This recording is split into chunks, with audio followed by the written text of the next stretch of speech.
హనుమంతుడు శివుణ్ణి పిలిచిన సందర్భం. ఇది మీకు తెలీదూ? హనుమంతుడు భక్తి, శక్తి, సేవకు ప్రతీక. కాని మీకు తెలుసా?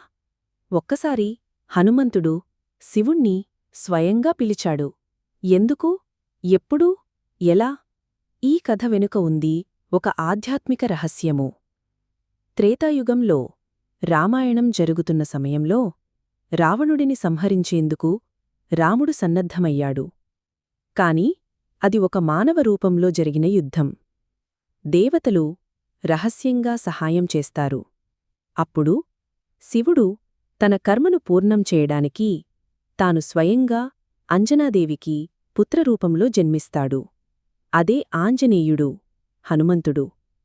కాని ఒక సందర్భంలో లక్ష్మణుడు శక్తితో స్పృశించబడి చైతన్యం కోల్పోయినప్పుడు హనుమంతుడు సంజీవని తెచ్చేందుకు హిమాలయాలకు బయలుదేరుతాడు. అప్పుడే అతని హృదయంలో ఒక సందేహం, ఒక భయం. ఈ శక్తి నాకు శివుడు మాత్రమే ఇవ్వగలడు అని హనుమంతుడు తపస్సు చేశాడు. ఓం నమః శివాయ.